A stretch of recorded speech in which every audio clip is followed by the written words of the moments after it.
Қалай ойлайсыңдар? Ақша не үшін керек біз? Ақшаны біз не істейміз? Магазинге барамыз, киім сатамыз. Киім аламыз. Дүкенге барып не аламыз? Тамақ аламыз. Бұл ақша қайдан келеді? Кім алып келеді ақшаны? Жұмыстан. Жұмыстан, жұмыс жасап. Жарайсың, жұмыс жасап, ақшаны табады екенбіз. Бала, қараңдаршы тақтаға. Бізде не көріп тұрмыз? Ақшаны көріп тұрмыз. Бізде ақша, Қазақстанның ақшасы теңге деп аталады. Әр ұлттың ақшалары бөлек болады екен, балалар. Балалар, бізде тиынымыз қатты темірден жасалады екен. 200 теңге, 10 теңге, 20 теңге, 5 теңге деп балалар. Темірден тиын болып жасалады екен.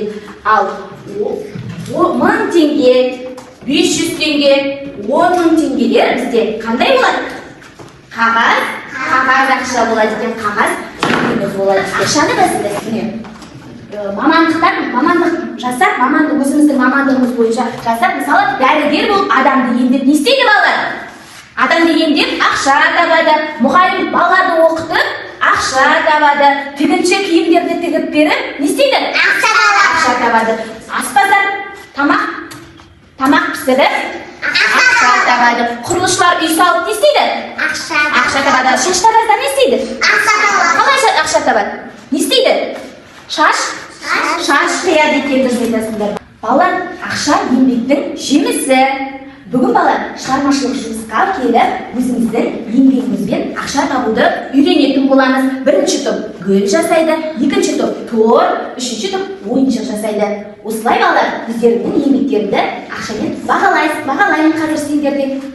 Қане, бірінші топ кірпі жасауды үйренеді.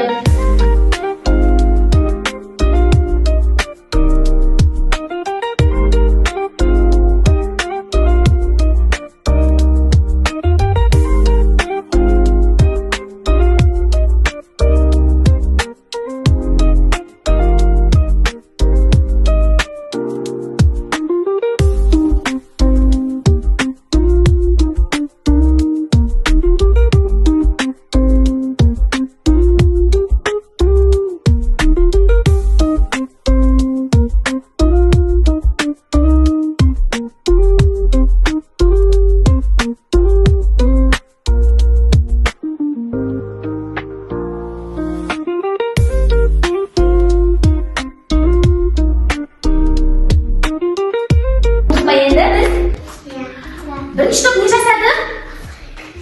жасадық? Гүл. Қандай гүл? Раушан гүлі. Раушан гүлінің түсі қандай? Қызыл. Жапырағының түсі? Жасыл. Өте жақсы. Келесі екінші топ бізден не жасады? Торт жасадық. Неше бөліктен тұрады торт? 3 бөліктен. Қандай? Үлкен, орташа, кіші. Түстері қандай? Әдері түстері қандай? Гүлгүл, қызыл сары, жасыл, өте жақсы. Үшінші топ не жасадық? Кірпі жасадық. Оның түсі қандай?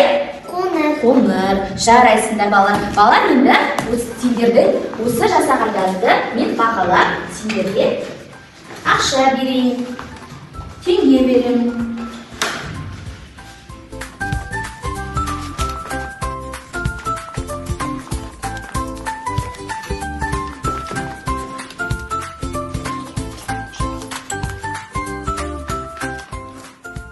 Қай балалар, артық па барлығыңыз? Жарайсыңдар. Балалар, жарайсыңдар, сендер өте жақсы жұмыс жасадыңдар.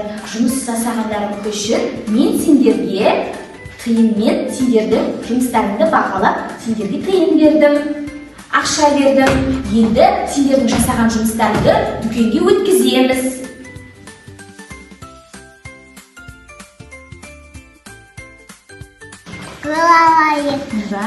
Нұржан, ойыншық алайық, торт алайық. Торт қанша теңге? 15 теңге. Бір тоқ беріңізші.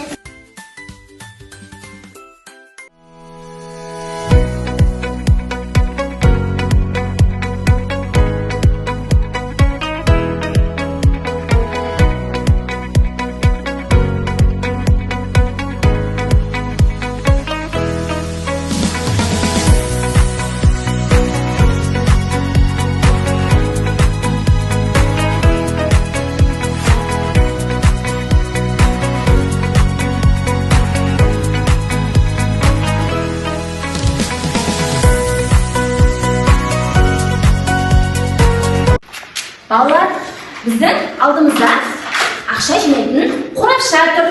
Көрдіңдер ме? Сол қорапшаға біз алдымыздағы суреттер бар. Армандарымызды жаздыратын боламыз. Қараңдар балалар, әртүрлі суреттер бар. Сол суреттерге өздеріңнің армандарын жаздырасыңдар. Мысалы, Еркеназ, сенің арманың қандай? Не алғың келеді ақша жинап?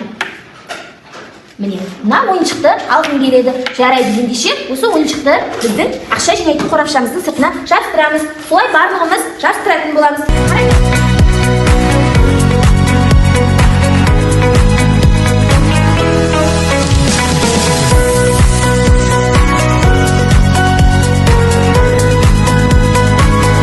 Жарайсыңдар балалар, біздер ақша салатын қорапшаның сыртына армандарымызды жаздырдық. Қаниса, сенің арманың қандай? Көйлек. Ектен арманы Ерасыл, сенікі қандай? Велосипед. Жарайсыңдар. Ал Айлин, сенікі қандай? Көйлек. Қасет? Машина. Аделя? Ойыншық. Еркеназ, сенікі қандай? Ойыншық. Олжастың арманы көп екен. Айта ғой. Мүсет, қандай арманы? Сотка, телефон. Жарайсың? Қуыршақ. Жарайды. Ендеше арманымыз жабыстырылған ақша жинайтын қорапшаға біз еңбектеп тапқан тиынымызды, ақшамызды салатын боламыз.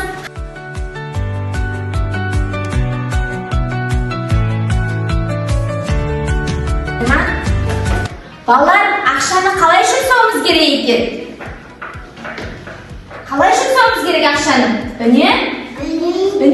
Ақшаны оңды-солды шашуға болмайды. Дүкеннен әрбір нәрсені ала беруге болмайды екен балалар. Ақшаны біз не істеуіміз керек екен? Жинауымыз керек екен. Қандай неге салу керек? Ақша салатын қорапшаға жинауымыз керек екен. Балалар, бүгіннен бастап ақша жинауды бастайық.